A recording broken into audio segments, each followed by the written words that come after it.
Je vous salue tous dans le précieux nom de notre Seigneur Jésus. Bienvenue à notre culte dominical de ce jour.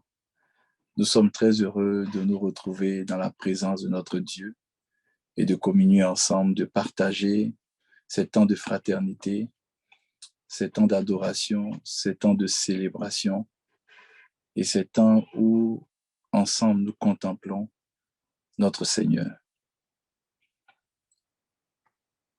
Les jours où nous avons culte, ce sont des jours merveilleux.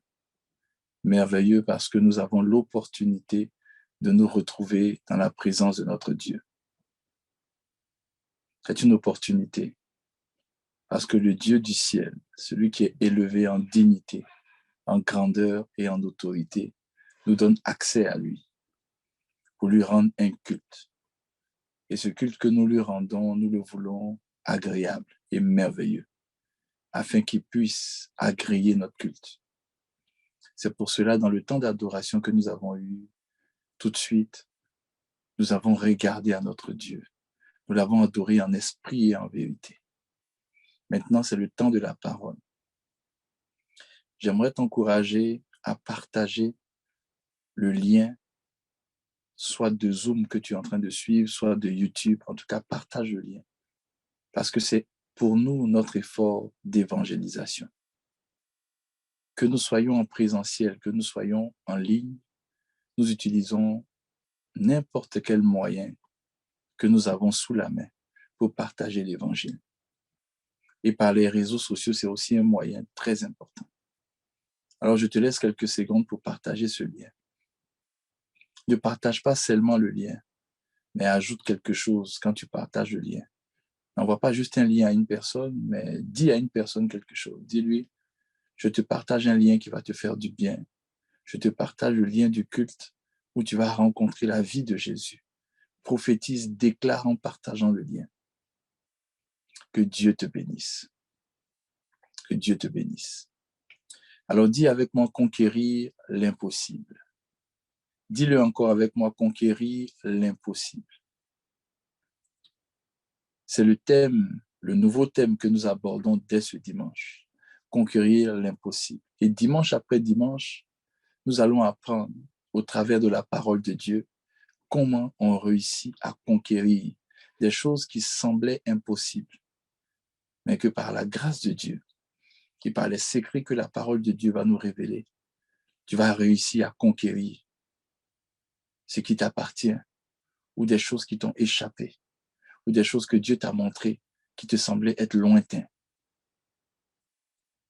La Bible nous dit dans le livre des Hébreux. Alors donc tu vas dire avec moi, je suis béni pour conquérir. Je suis béni pour conquérir. C'est le thème que nous abordons depuis le début d'année et tu vas comprendre à travers ce thème-là, conquérir l'impossible, que la bénédiction de l'Éternel te donne de conquérir. La bénédiction de l'Éternel te donne des capacités pour que tu puisses annoncer l'Évangile, parler de Jésus. Et la Bible nous dit dans le livre des Hébreux, au 2e chapitre, le verset 5, en effet, ce n'est pas à des hommes que Dieu a soumis le monde. Le monde n'a pas été soumis, ce n'est pas à des anges que Dieu a soumis le monde. Hébreux 2, verset 5. Le monde n'a pas été soumis à des anges.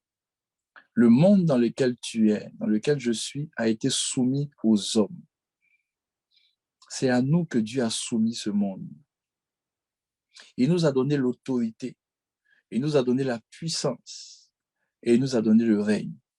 Afin que si cette terre-là, nous puissions non seulement vaincre le système du monde qui est instrumentalisé par l'ennemi, mais que dans ce monde-là qui semblait si hostile, nous puissions conquérir des zones, des endroits, conquérir des choses qui semblaient impossibles. Impossibles parce que nous sommes en terrain ennemi. Mais malgré cela, la Bible dit, Hébreux 2, verset 5, ce n'est pas à des anges que Dieu a soumis le monde. Donc le monde dans lequel tu es, même si c'est un terrain ennemi, Dieu t'a donné la soumission de ce monde, le règne, la puissance et l'autorité de Christ est avec nous. C'est pour cela que la bénédiction de l'Éternel doit nous donner de conquérir. Béni pour conquérir. Le psaume 67 nous parle de la bénédiction, mais d'une manière très spéciale.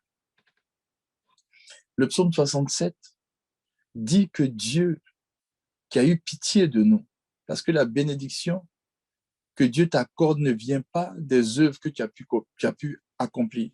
La bénédiction de l'Éternel vient du sacrifice de Jésus, parce que c'est le sacrifice de Jésus qui accomplit toutes les bénédictions d'Abraham qui ont été libérées sur ta vie. Alors, pour que tu mentionnes même un seul instant que tu es béni, c'est parce que Dieu a eu pitié de toi, Dieu t'a fait grâce. Dieu m'a fait grâce. Et parce que Dieu nous a fait grâce, le psaume 67 explique qu'en nous faisant grâce, Dieu nous a bénis. Il a fait luire sa face sur nous. Mais ce qui suit est très intéressant. Pourquoi Dieu bénit? Le psaume 67, à partir du verset 3, nous explique pourquoi Dieu bénit. Et tu vas voir que la bénédiction de Dieu a toujours pour objectif la conquête. La Bible dit « afin que ».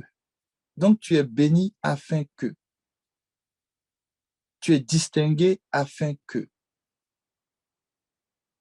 La main de Dieu est sur ta vie afin que.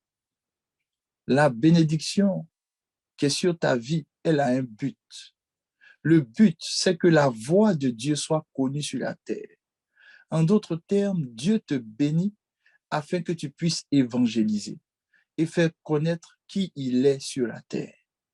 Le psaume 67 est l'un des psaumes les plus remarquables en matière d'objectifs concernant la bénédiction.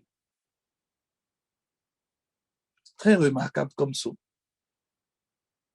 Remarquable et remarqué. Dieu dit que sa bénédiction sur ta vie a un but.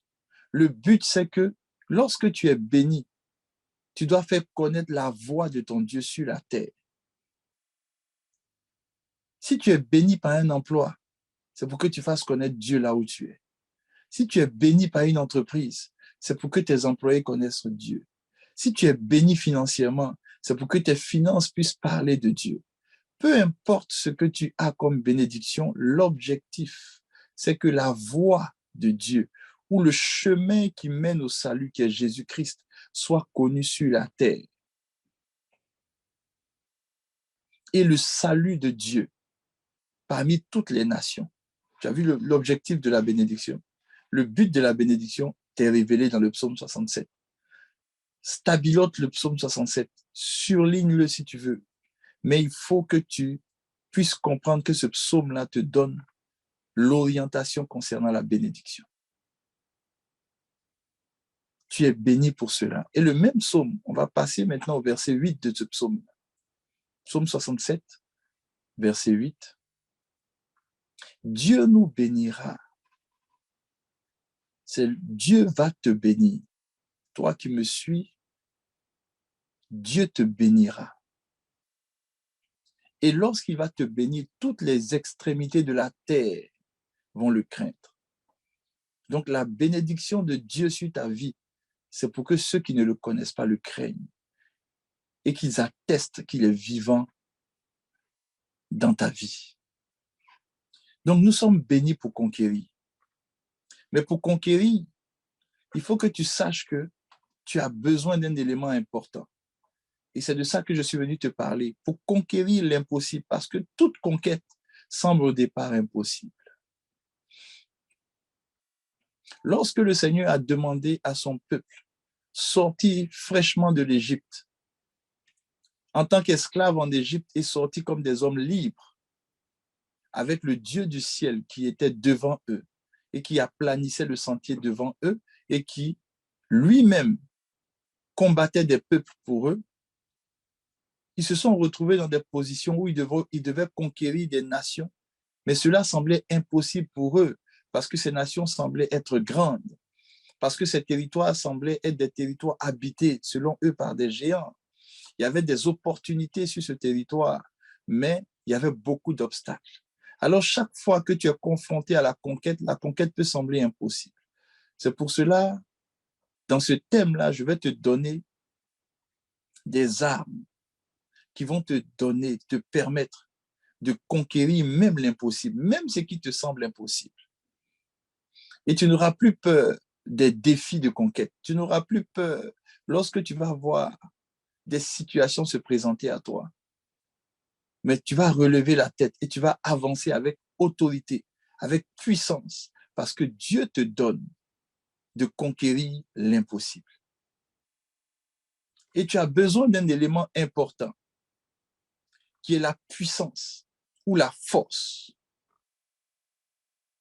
Parce que pour conquérir, tu as besoin de puissance, tu as besoin de force. On ne peut conquérir que lorsqu'on a des victoires. Jésus t'a déjà donné des victoires, mais tu dois manifester ces victoires par la puissance et l'autorité que Dieu te donne. Et il y a un passage dans le Deutéronome 11, verset 8, qui est très significatif et qui va nous donner quelques éléments sur le fait d'avoir de la puissance pour conquérir. Ainsi dit la parole de Dieu, vous observerez tous les commandements. Considère les commandements ici comme des lois que Dieu établit. Des lois puissantes, éternelles, qui vont te permettre de rentrer dans ton héritage et de saisir les choses qui sont à toi. Il dit les commandements ou les lois que je vous prescris aujourd'hui. Le mot prescription est très important. Parce que lorsque tu vas voir un médecin, il te fait une prescription. La prescription ne dépend pas de tes humeurs. Si le médecin te donne une prescription, c'est parce que tu es malade. Et cette prescription, si tu la suis à la lettre, tu vas guérir. Donc, les commandements que Dieu nous donne, les lois que Dieu nous donne, sa parole, ce sont des prescriptions. Parce que certainement ton âme est malade, parce que certainement ton esprit est malade, parce que certainement ton corps est malade, parce que certainement ta destinée est malade, parce que certainement il y a une anomalie dans ta vie. Alors, les commandements de Dieu viennent comme des prescriptions. Et figure-toi qu'une prescription du médecin ne dépend pas de tes humeurs. Si le médecin te dit, bien-aimé, il faut que tu prennes un comprimé matin, un comprimé midi et un autre comprimé le soir, ça fait 3 comprimés par jour. Et il te dit de le prendre pendant une semaine, tous les jours. Si toi, tu prends un comprimé une fois par jour et une fois par semaine, tu ne vas pas guérir. Si tu décides de ne prendre qu'un comprimé le soir et tu prends le comprimé une fois chaque 3 soirs, tu ne vas pas guérir. Une prescription, soit on y obéit pour guérir, soit on n'y obéit pas et on ne guérit pas. La prescription ne tient pas compte de tes états d'âme. La prescription ne tient pas compte de tes humeurs. La prescription ne tient même pas compte de tes dispositions ou même du lieu où tu habites. La prescription est un ordre, une ordonnance que Dieu te donne. Dans son ordonnance qu'il te donne, il te fait des prescriptions. Et tu vas voir dans la parole de Dieu, la Bible dit que Dieu nous a donné des ordonnances et des prescriptions. Je referme la parenthèse. Mais sache que l'Éternel te donne des prescriptions. Et quand il te donne des prescriptions, qu'est-ce qui se passe?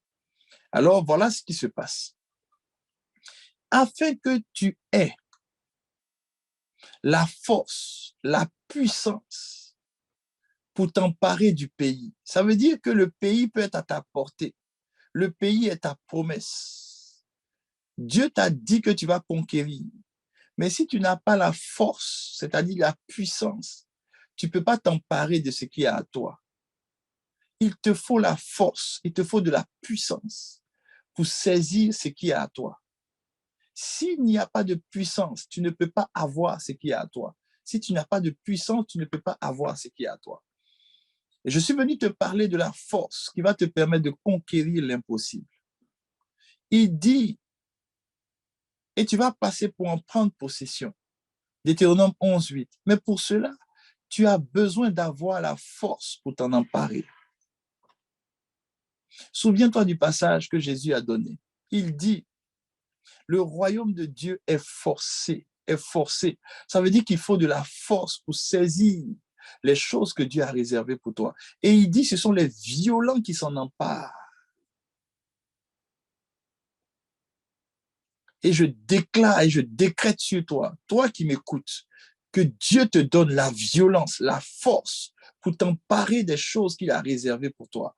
Dieu te donne la force pour saisir les choses qu'il a réservées pour toi. Je parle de toi, toi qui me suis, ma sœur, mon frère, je parle de toi. En ce moment même, Dieu te communique sa force pour que tu puisses t'emparer de la terre promise, t'emparer des promesses qu'il a réservées pour toi, t'emparer du bénéfice du sacrifice de Jésus, t'emparer de tout ce qu'il a réservé de meilleur et de merveilleux pour toi. Mais tu as besoin de force.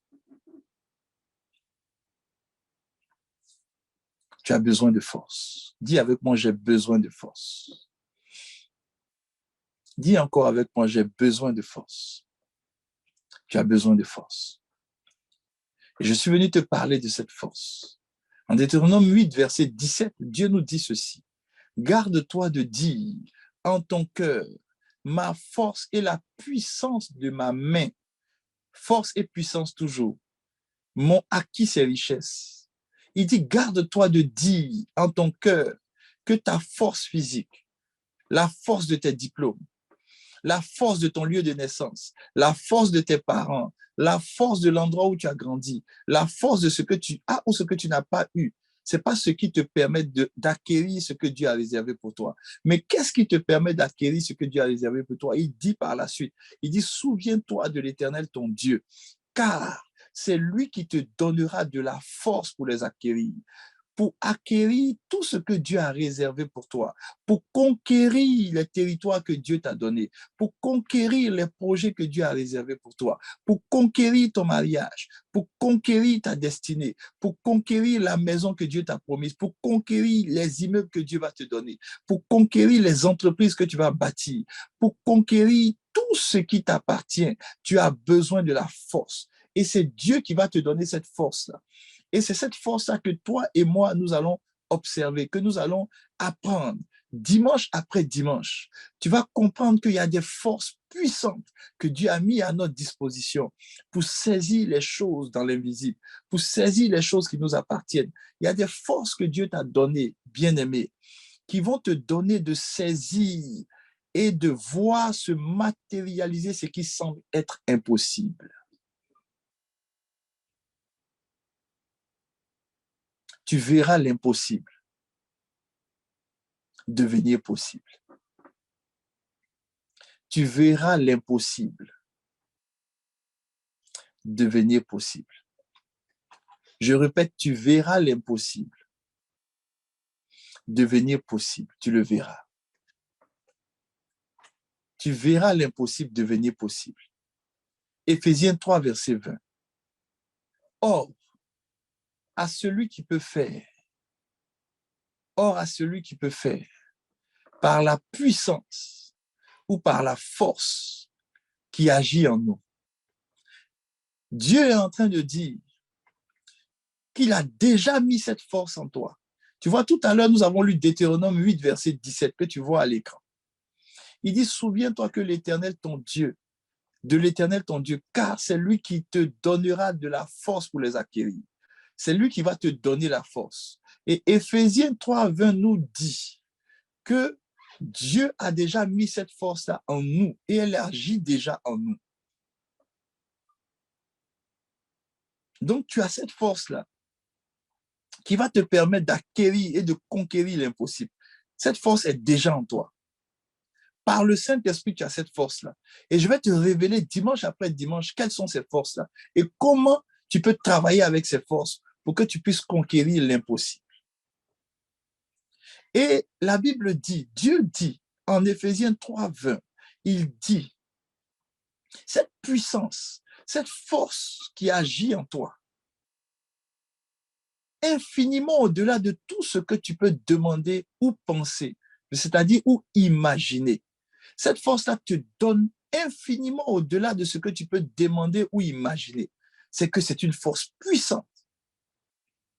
Mais ici, la Bible dit que infiniment au-delà de ce que tu peux imaginer.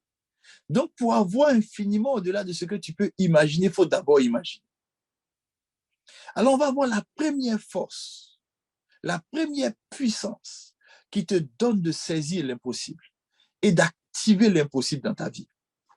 Cette première force-là, cette première loi, cette première puissance, tu vas la découvrir avec moi. Et on va voir dimanche après dimanche 4 forces. Mais bien aimé, je t'assure, ces forces-là, elles sont puissantes et elles sont à notre disposition. Mais très peu d'enfants de Dieu s'en servent réellement. Si tu as regardé le jour de la vision, où nous avons écouté tous la vision que Dieu a donnée à notre Père spirituel, qu'il nous a communiqué et qui va nous communiquer chaque année d'ailleurs. Cette vidéo était intitulée « La force du rêve ». Et tu as compris que c'était une personne qui marche beaucoup par le rêve, c'est-à-dire l'imagination et les pensées, c'est-à-dire les rêves. Mais je suis venu te parler des forces qui vont te donner de voir des choses qui semblaient être impossibles se manifester dans ton quotidien. Je dis très peu d'enfants de Dieu utilisent ces forces-là parce que les gens ont l'impression que ça appartient seulement aux païens. Non, ça appartient aux enfants de Dieu. Et tu vas découvrir au travers des messages que je te donne comment Dieu t'a équipé. Qu'est-ce que Dieu a mis en toi, au fond de toi. Il y a une puissance qui agit à l'intérieur de toi. Et tu dois comprendre ces forces-là qui sont tellement puissantes que Dieu a mises en toi pour que tu puisses acquérir les richesses. Les richesses, ce n'est pas seulement l'argent. Les richesses, ce sont aussi les ressources, les personnes que tu dois rencontrer. Les richesses, ce sont aussi les projets que Dieu met dans ton cœur. Les richesses, c'est l'environnement où Dieu te place. Les richesses, c'est tout ce qui contribue à ton évolution et à ta prospérité. Mais pour acquérir ces richesses, la Bible dit que Dieu te donne la force ou la puissance. Alors, il y a 4 types de forces, 4 forces que nous allons voir ensemble. La première force, ce n'est rien d'autre que la puissance ou la force de l'imagination. Tu ne peux pas acquérir de grandes choses, tu ne peux pas accomplir des exploits si tu ne composes pas avec cette force-là que Dieu a déposée en toi. C'est une force puissante que tu dois apprendre à activer. Et nous allons apprendre à activer la force de l'imagination. On va le faire sur 2 dimanches. Aujourd'hui, je vais t'expliquer de façon générale les secrets et les révélations concernant l'imagination. Et le dimanche prochain, je vais te donner les secrets pour activer l'imagination, afin que tu puisses obtenir des choses qui te semblaient irréalisables, qui te semblaient tellement impossibles. Mais il n'y a pas d'impossible avec Dieu. Tout est possible avec Dieu. Tout est possible avec Dieu. Avec Dieu, il n'y a pas d'impossibilité. Alors dis avec moi l'imagination. Dis encore plus fort l'imagination. Nous allons aller rapidement en Genèse 1, verset 27. Et tu vas comprendre en Genèse 1, verset 27, il y a une forme de redondance dans ce passage-là. La Bible dit que Dieu créa l'homme à son image. C'est déjà suffisant, on le sait. Dieu te crée à son image. Quand tu entends ça, tu le sais, c'est suffisant. Mais la Bible continue pour dire, il le créa à l'image de Dieu.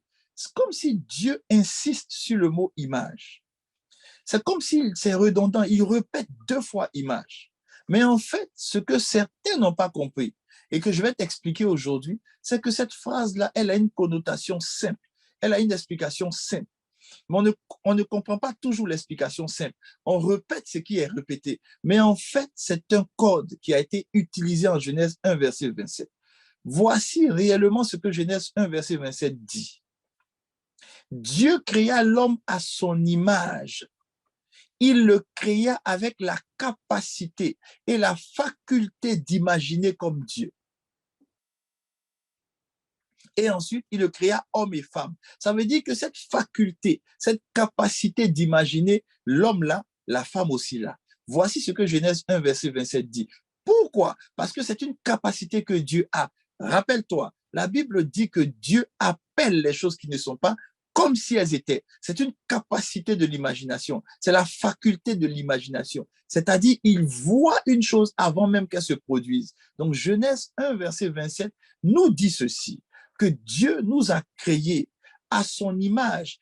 En nous créant, il a mis en nous la faculté, la capacité d'imaginer comme lui. Si Dieu t'a donné cette capacité, elle ne vient pas du diable. Le diable ne peut rien créer. Le diable est un faussaire. Le diable ne peut qu'imiter. Certaines personnes disent que le diable est le singe de Dieu. Dieu crée. En te créant, Dieu a mis en toi la faculté, la capacité d'imaginer. Elle ne vient pas du diable. Beaucoup de personnes et de doctrines ont montré aux enfants de Dieu que l'imagination, travailler avec son imagination vient du New Age, vient de toutes ces sectes-là, vient du Nouvel Âge et tout ça. Non, ça ne vient pas. Ils ont utilisé quelque chose que Dieu a mis, ils l'ont utilisé à leur profit et ils se les sont attribués. Mais non, mais je suis venu rectifier cela avec toi pour te dire que Dieu nous a tous créés, hommes comme femmes, avec la capacité d'imaginer. C'est pour cela que les films marchent beaucoup. L'industrie du film marche parce que les hommes ont compris que l'homme marche avec l'imaginaire, l'imagination. Alors on continue. Là, on est en Genèse 1, verset 27. J'ai beaucoup de choses à te dire aujourd'hui. On va aller en Genèse 3, verset 5. Et tu vas voir comment le diable, sachant que Dieu nous a créés avec la capacité, la faculté d'imaginer, est allé tenter Ève avec cette capacité-là, cette faculté-là. Il a joué sur la faculté d'imaginer pour aller tenter Ève dans le jardin d'Éden. Et il a dit à Ève, Dieu sait que le jour où vous en mangerez, vos yeux s'ouvriront et vous serez comme des dieux, imaginatifs, connaissant, c'est-à-dire imaginant le bien ou le mal et le mal. Donc le diable vient et puis il emmène Ève à imaginer, à voir avec ses yeux comment le fruit est bon, comment il est excellent. Et elle a commencé à imaginer. C'est sa capacité d'imaginer qui lui a permis de tomber dans le péché. Alors si cette capacité est puissante en toi, pourquoi tu ne l'orientes pas par le Saint-Esprit en Jésus-Christ pour que cette capacité-là te donne, au lieu de pécher comme Ève, mais de recevoir, de saisir ce qui est à toi. Et je suis venu te donner des instructions, te donner des révélations sur cette capacité, cette faculté que tu as, afin qu'elle te serve. Et je t'assure, cela va te servir. Je t'assure, cela va te servir. Genèse 3, verset 6. La Bible dit que la femme vit, elle a vu, elle a imaginé que l'arbre était bon. Elle n'avait même pas encore mangé. C'était la capacité, la faculté d'imagination. Le diable est venu attaquer l'humanité avec cette faculté-là, parce qu'il savait que cette faculté-là, c'est ce qui nous donne d'être l'image de Dieu, de pouvoir créer et appeler des choses qui ne sont pas telles comme si elles étaient. Bien-aimé, c'est une puissance, l'imagination. C'est une puissance que tu ne peux même pas imaginer. Laisse-moi être un peu redondant dans les mots. Mais c'est une puissance que tu n'as même pas idée de l'ampleur de cette puissance. Et c'est une puissance qui est en toi, Éphésiens 3, 20. C'est une puissance qui réside en toi. C'est une puissance, si elle est activée, elle va te donner au-delà même de ce que tu crois. Et c'est ces choses-là que je suis venu t'enseigner. Elle vit que l'arbre était bon. Elle n'a même pas goûté l'arbre, mais elle a vu que l'arbre était bon. Comment elle a vu? Par son imagination. Elle a vu que l'arbre était agréable par son imagination. Elle a vu que l'arbre était précieux. Par quoi? Par son imagination. Alors tu vas comprendre que l'imagination est une puissance illimitée de Dieu en chacun de nous. C'est pour cela que Jésus pouvait dire en Matthieu 5, verset 27 à 28, vous avez appris qu'il a été dit, tu ne commettras point d'adultère, mais moi je vous dis que quiconque regarde une femme pour la convoiter, il la regarde tout simplement. Jésus dit, il a déjà commis un adultère avec elle, où ça dans son cœur, mais où? Dans son imagination. Donc écoutez, Jésus est venu nous révéler la puissance de l'imagination. Jésus dit, tu peux dans ta tête déjà commettre une action avant même que l'action se fasse. Tous ceux qui volent ont d'abord volé dans leur tête. Tous ceux qui créent des choses ont d'abord créé cela dans leur tête. Ça veut dire qu'il est important que tu comprennes que cette puissance-là, elle est en toi. Elle n'est pas hors de toi, elle est en toi. Elle est en toi. Dis avec moi, elle est en moi. Dis encore avec moi, elle est en moi. Et le 16e chapitre du livre des Proverbes, au verset 30, nous dit ceci. Oh, mais ce passage, il est très significatif. C'est un passage que j'aime bien parce qu'il est très significatif comme passage. Il dit, celui qui ferme, suis attentivement, celui qui ferme les yeux pour se livrer à quoi? À des pensées, c'est-à-dire tu fermes les yeux et puis tu as des images dans la tête. La Bible dit, si tu as des images perverses, alors tu as déjà consommé le mal. Il ne dit pas que tu vas consommer demain le mal ou le jour ça va se passer. Ça veut dire que le fait d'imaginer te donne déjà de poser l'action. C'est pour cela que dans l'Ancien Testament, on te disait que si tu poses l'action, tu vas être condamné. Mais Jésus est venu nous dire que tu n'as même plus besoin de poser l'action physiquement. Tes pensées, ton imagination agit déjà. Bien-aimé, est-ce que tu comprends ce que je suis en train de te dire? Je suis en train de te dire que tu peux vaincre ce qui semble être impossible déjà à partir de l'imagination. Tu as des dettes, tu peux te voir déjà dans ton imagination être libre des dettes. Et cela va se passer, je t'assure. Je vais te montrer les secrets. Comment faire pour que ton imagination emmène toujours à la matérialisation. Toujours, toujours, toujours. Dieu a imaginé le monde et il a créé. Tu détiens entre tes mains une puissance que l'ennemi aime utiliser. Parce que quand on était dans le monde, tu avais toutes sortes d'imaginations. Des imaginations bizarres, perverses, tu te voyais bizarrement. Toutes ces imaginations, souvent tu te voyais même en train de mourir dans des accidents, dans plein de choses. Tu vois, tout ça, le diable a utilisé ça contre toi. Tu te voyais perdre des choses et tu les perdais. Tu te voyais détruire des relations, tu les détruisais. Tu te voyais. Et tout ce que tu voyais agissait. Le diable a utilisé cette capacité comme il a fait pour elle, pour te détourner du but que Dieu avait réservé pour toi. Mais aujourd'hui, ton Dieu rectifie le tir. Au nom de Jésus, toi qui entends ces choses, toi qui entends ces choses aujourd'hui au son de ma voix, Dieu restaure ton imagination. Il dit, celui qui ferme les yeux, qui se livre à des images dans la tête, a déjà consommé. Moi, j'ai remplacé ça par cela. Celui qui ferme les yeux et qui voit sa destinée a déjà accompli cette destinée.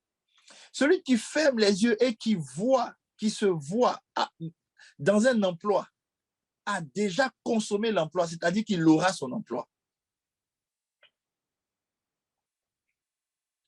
Dieu dit, c'est moi qui te donnerai la force pour accomplir ces choses. Voici la force que Dieu a mise en toi et moi. La première force que nous sommes en train de voir, la force ou la puissance de l'imagination. Continuons toujours. Tu vois, ça c'est moi qui ai dit ça. C'est moi qui ai repris Proverbe 16, verset 30. Celui qui ferme les yeux pour se livrer à de bonnes images, celui qui sourit des lèvres a déjà consommé le bien. Parce que le proverbe initial dit, celui qui ferme les yeux pour se livrer à des pensées perverses et celui qui se mord les lèvres. Tu vois, comme s'il est en train de faire ça dans sa tête, il a déjà consommé le mal. Mais moi, je suis en train de t'apprendre que tu vas utiliser ton imagination pour que des choses arrivent dans ta vie. L'ennemi fait tout pour ne pas que tu imagines un futur glorieux. Il fait tout pour ne même pas que tu te vois en train de réussir. Il fait tout pour ne même pas que tu te vois dans une relation stable. Il fait tout pour ne même pas que tu te vois épanouie et heureuse et heureux. Il fait tout pour ne même pas que tu te vois briller. Il fait tout pour ne même pas que tu te vois accomplir des exploits. Mais je suis venu te dire aujourd'hui que ton imagination maintenant est sanctifiée par le Saint-Esprit. Tu vas te voir réussir. Tu vas te voir accomplir des exploits. Tu vas te voir dans un foyer heureux. Tu vas te voir en train de bâtir des entreprises. Tu vas te voir en train de bâtir des immeubles. Tu vas te voir en train d'aller dans le monde entier pour faire l'œuvre de Dieu. Tu vas te voir en train de convertir des milliers et des milliers d'âmes. Tu vas te voir en train de réaliser des exploits. Oui, tu vas te voir. Je parle de toi, toi qui me suis. Je parle de toi. Regarde-moi dans les yeux. Je parle de toi. Toi, tu vas faire des exploits. On va acclamer le Seigneur pour ta vie. Tu vas aller de lieu en lieu. Tu vas bâtir pour ton Dieu. Je parle de toi. Je parle de toi. Je parle de toi. Je parle de toi. Dis avec moi, le pasteur parle de moi. Dis-le encore, le pasteur parle de moi.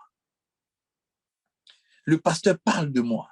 Parce que tu dois savoir que Dieu, le Dieu du ciel, qui t'a créé à son image avec la capacité, la faculté d'imaginer comme lui, il va te juger sur l'imagination. Il va juger les hommes sur leur imagination. Il va les juger. Genèse 6, versets 5 à 7. Depuis la Genèse, depuis le commencement, Dieu a commencé à juger les hommes sur l'imagination. Et ça, tu ne le savais pas, mais je suis venu te le dire. Toutes les imaginations que tu as, tu seras jugé là-dessus. C'est pour cela, tu dois apprendre à avoir de bonnes imaginations. L'Éternel vit en Genèse 6, versets 5 à 7. L'Éternel vit que la méchanceté de l'homme était grande sur la terre. Et regarde ce que Dieu dit. Regarde ce que la parole de Dieu dit. Ouvre grand les oreilles spirituelles. Et que toute l'imagination des pensées de son cœur, toute l'imagination des pensées de son cœur, toute l'imagination des pensées de son cœur se portait chaque jour uniquement vers le mal. Dieu dit que l'imagination des hommes, c'est-à-dire les pensées du cœur, c'est ça l'imagination. Tu vois avec les yeux physiques, les yeux de ta tête, mais l'imagination, c'est les yeux de ton cœur. Qu'est-ce que les yeux de ton cœur voient? On dit toute l'imagination des pensées de leur cœur se portait vers le mal. Et qu'est-ce qui s'est passé? L'Éternel s'est repenti d'avoir fait l'homme selon son image, bien entendu. Sur la terre, il fut affligé en son cœur. Et l'Éternel dit, j'exterminerai de la face de la terre l'homme que j'ai créé. Dieu a jugé la terre à cause de l'imagination des hommes. Je répète. Dieu a jugé la terre. Il y a eu l'inondation, il y a eu le déluge à cause de l'imagination des hommes. Tu vois combien de fois l'imagination est puissante? Tu vois combien de fois l'imagination, on ne plaisante pas avec l'imagination? Tu vois combien de fois l'imagination est? Je veux que tu prennes au sérieux ton imagination parce que ta vie en dépend. Dis avec moi, je vais prendre au sérieux mon imagination parce que ma vie en dépend. Répète-le encore avec moi. Je vais prendre au sérieux mon imagination parce que ma vie en dépend. Proverbe 23, verset 7. Car il est comme les pensées de son cœur. Un homme est comme les images qu'il nourrit en lui. Ce sont les images que tu nourris qui font ce que tu es. Ce sont les images que tu nourris qui détruisent ce que tu as en main ou qui bâtissent ce que Dieu met entre tes mains. Ce sont les images que tu nourris. Si tu nourris l'image que l'homme avec qui tu es va te tromper, il va te tromper. Si tu nourris l'image que la femme avec qui tu es ne sera pas bien avec toi, elle ne sera pas bien avec toi. Parce que c'est ce que tu nourris comme image qui s'accomplit dans le physique. Lorsque tu vois un territoire qui semble être impossible, alors commence à t'imaginer déjà sur ce territoire, en train de jouir des bienfaits de ce territoire. Dieu a dit à son peuple, oui, je vous donne une terre où coule le lait et le miel pour qu'ils s'imaginent en train de manger le miel et de boire le lait. Il ne leur a pas dit qu'il y avait des géants. Pourtant, il y avait des géants. Mais il n'a pas voulu focaliser leur imagination sur les obstacles. Mais il a voulu emmener leur imagination sur ce qu'ils peuvent gagner. Si tu penses que tu vas avoir des drames dans ta vie, c'est ce que tu auras dans ta vie. Si tu imagines tous les jours que toi, tu seras déçu, c'est ce qui va se passer. L'homme est comme tu deviens en fait, tu deviens comme les images que tu nourris en toi. Je répète, tu deviens comme les images que tu nourris en toi. Tu deviens comme les images que tu nourris en toi. Alors, je t'ai donné une petite explication, une petite recherche que j'ai faite pour toi. Le cœur, dans ton cœur, il y a deux choses. Il y a les sentiments et les pensées. Va dans le livre des Hébreux, tu vas le trouver. Dans le livre des Hébreux, tu vas le trouver. Lorsqu'on parle de la parole de Dieu, cherche-le certainement, tu vas le trouver, cherche-le à tête reposée. On dit la parole de Dieu est comme un couteau à double tranchant, ainsi de suite. Tu vois, qui divise âme, jointure, moelle, tout ça dans ce passage-là. On dit qu'elle révèle les sentiments et les pensées du cœur. Ça veut dire que dans le cœur, il y a deux choses. Il y a les sentiments et puis dans le cœur, il y a les pensées. Les sentiments, ce sont des émotions causées par des images intérieures ou extérieures. Tu peux avoir des images intérieures qui vont te donner des sentiments. Comme tu peux aussi regarder des images extérieures qui vont te donner des sentiments à l'intérieur de toi. Les sentiments sont causés par des images. Les images peuvent être intérieures comme elles peuvent être extérieures. Tu peux avoir un sentiment de joie si tu as l'image que demain tu vas recevoir de l'argent dans la main. Ce que tu imagines joue sur tes sentiments. Première des choses que tu dois savoir. Deuxième des choses que tu dois savoir, c'est que dans ton cœur, il y a les pensées. Les pensées, c'est tout simplement un dialogue intérieur ou un scénario qui est fait d'images, tout simplement. Tes pensées, c'est un dialogue intérieur, mais fait d'images. C'est des séquences d'images. En fait, tes pensées, c'est un film qui se tourne en toi. Est-ce que vous savez que les films, ce sont des séquences d'images qui passent? C'est ainsi qu'on a pu faire des dessins animés. Les dessins animés, c'est juste des planches de dessin qu'on fait passer rapidement et ça fait des séquences d'images. Tes pensées fonctionnent comme ça. Ça veut dire que dans ton cœur, c'est bourré d'images. Dieu t'a créé à son image et avec la capacité, la faculté d'imaginer. La puissance de l'imagination. La Bible dit dans le livre de Jude 1, versets 7 à 8, malgré cela, ces hommes aussi, entraînés par leur rêverie, c'est-à-dire par leur imagination ou leur imaginaire, ils souillent leur chair. Ça veut dire que par ton imagination, tu peux souiller ta chair. C'est sérieux, c'est sérieux. Ce que je te dis, c'est sérieux. Il y a des gens qui sont malades à cause de leur imagination. Il y a des gens qui n'arrivent pas à ôter des choses de leur corps parce que leur imagination les condamne déjà. Il y a des choses sur ton corps à cause de ton imagination. L'imagination peut souiller le corps, la chair de quelqu'un. Jude 1. Jude 1. Proverbe 31, verset 16, atteste encore ce que Jude dit. La Bible dit que la femme vertueuse, toi et moi, qui sommes l'épouse de Christ, nous sommes aussi la femme vertueuse. On dit, elle pense, c'est-à-dire elle imagine, elle a des dialogues intérieurs, faits d'images, des scénarios d'images en elle. Elle imagine un chant. Et regarde ce que la Bible dit, elle acquiert.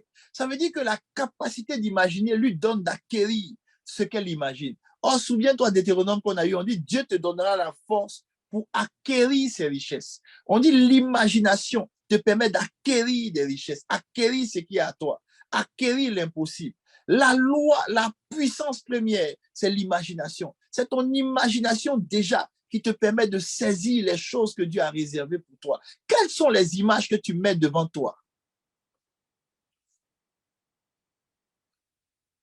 Est-ce que tu regardes des avions pour te dire que toi, tu vas être dans des avions, tu auras tes avions à toi. Est-ce que tu regardes, tu as des images que tu regardes?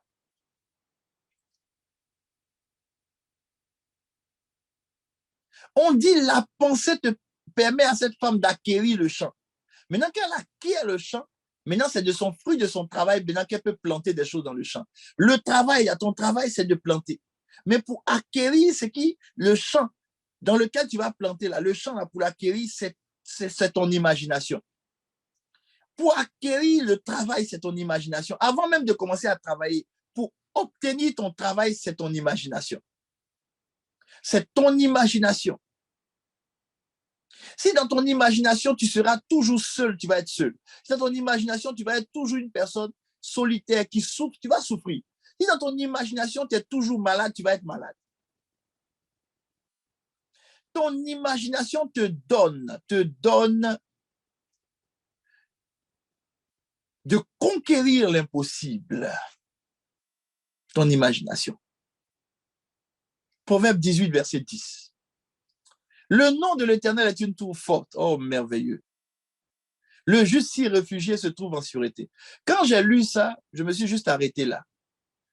Mais le Saint-Esprit me disait, continue, tu vas voir que le nom de l'Éternel est une tour forte, mais elle est une tour forte dans l'imagination de la personne qui considère que le nom de l'Éternel est une tour forte.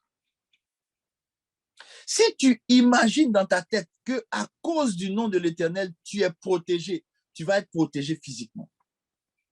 Ce que je te dis, je n'ai rien inventé. La suite, tu vas voir, tu vas comprendre ce que je dis. Ce n'est pas moi qui ai inventé, c'est ce que la parole de Dieu dit.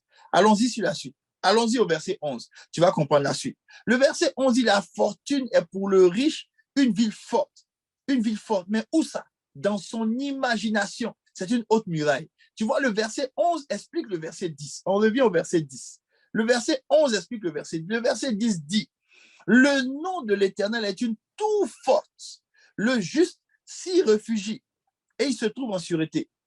Et le verset 11 nous dit que, en fait, là, tout ce qui se passe là, ça se passe dans l'imagination. Ça veut dire que c'est dans ton imagination que tu te réfugies dans la présence de Dieu et que tu te trouves en sûreté. Donc, si tu es en sûreté dans ton imagination avec Dieu, physiquement, rien ne peut t'arriver. Personne ne peut t'atteindre. Mais si dans ton imagination, tous les sorciers de ton village vont t'atteindre, ils vont t'atteindre physiquement. Moi, dans mon imagination, personne ne peut toucher un de mes cheveux. Personne. Personne.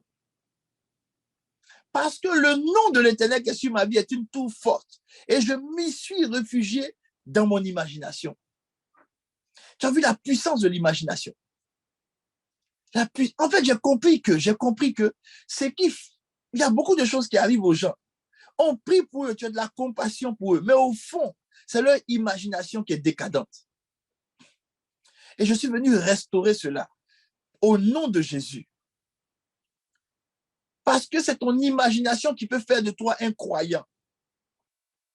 Galates 3, verset 9 dit de sorte que ceux qui croient sont bénis avec qui? Avec Abraham le croyant.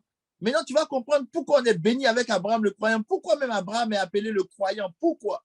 Pourquoi Abraham est appelé le croyant? Parce que tu reviens maintenant en Genèse 12, verset 1 à 2, tu vois, l'Éternel dit à Abraham, va-t'en de ton pays, de ta patrie, de la maison de ton père, dans le pays que je te montrerai. Dieu veut te montrer quelque chose. Dieu veut utiliser ce que tes yeux vont voir. Il veut utiliser des images pour te bénir.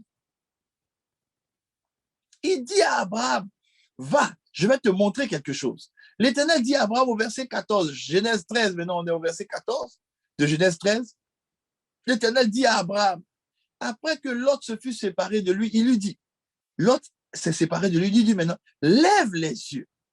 Parce que Dieu fonctionne avec les images. Dieu est un Dieu d'image. Le Dieu que nous servons est un Dieu d'image. Il aime te montrer des images.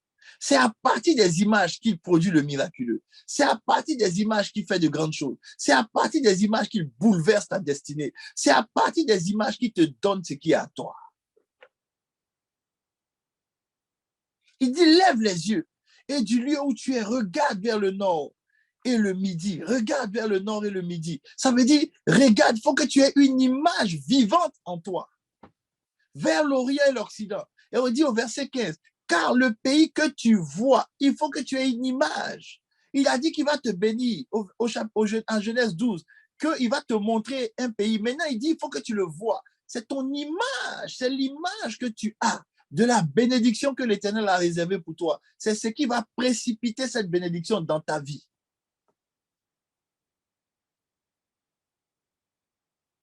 Il dit, tout le pays que tu vois, c'est ce qui va donner à toi et à ta postérité. Tant que tu ne vois pas, on ne te donne pas ce que tu ne vois pas. Me suis-tu? Est-ce que tu me suis? Je répète. C'est le pays que tu vois. C'est la promesse que tu vois. C'est les entreprises que tu vois.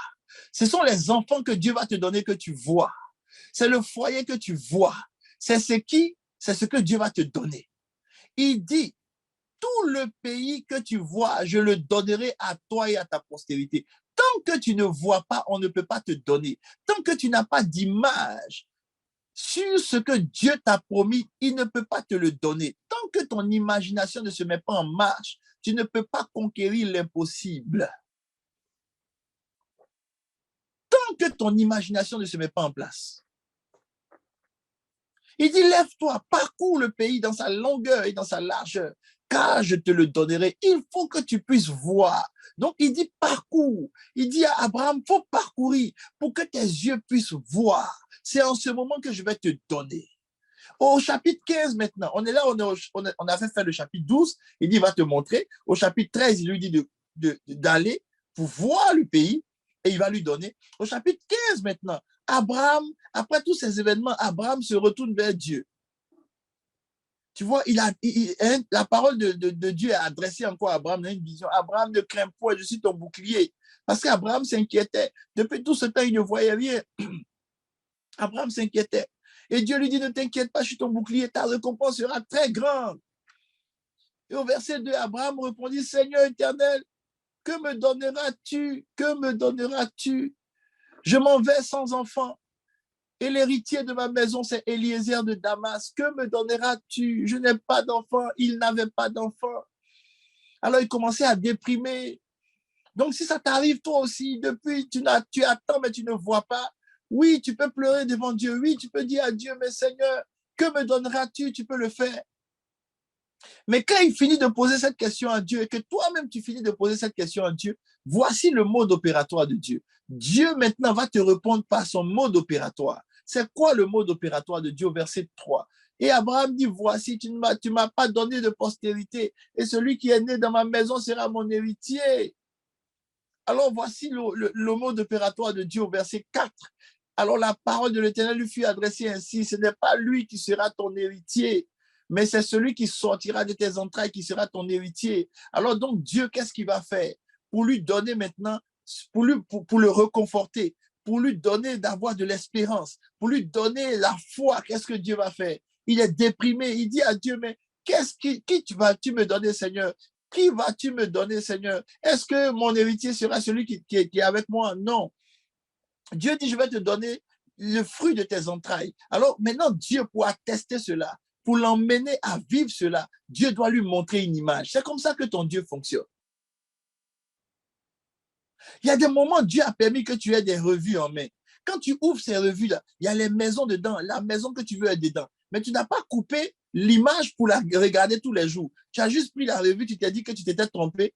La revue peut-être traîne dans ta maison. Or, dans cette revue, il y a beaucoup de choses, même concernant ton entreprise. Tu vois, concernant des choses que tu veux bâtir, il faut. Dieu te donnera toujours une image. Quand Dieu veut te bénir, il envoie toujours une image. Alors, verset 5, il dit ceci.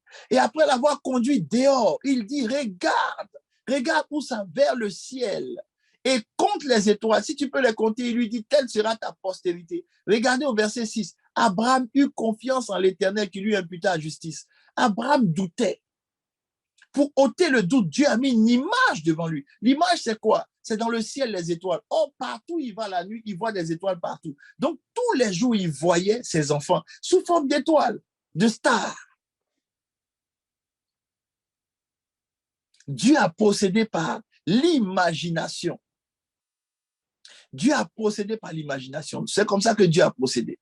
Par l'imagination. Par l'imagination. Alors le dimanche prochain, je vais t'expliquer les secrets pour activer ton imagination. Bien-aimé, c'est trop merveilleux. On va rentrer encore dans la parole de Dieu et je vais te sortir des secrets importants. Tu vas fonctionner avec ça et tu vas voir. Tu vas débroussailler ton imagination, enlever les choses qui ne sont pas de Dieu, les choses qui ne viennent pas de l'Esprit de Dieu. Et puis tu vas voir, ton imagination sera sanctifiée, elle sera puissante, elle sera ciblée par la puissance de Dieu, par le Saint-Esprit. Au nom de Jésus, ton imagination va toucher le but et tu vas conquérir l'impossible. Je le déclare sur ta vie dans le nom précieux de Jésus. Amen, amen et amen.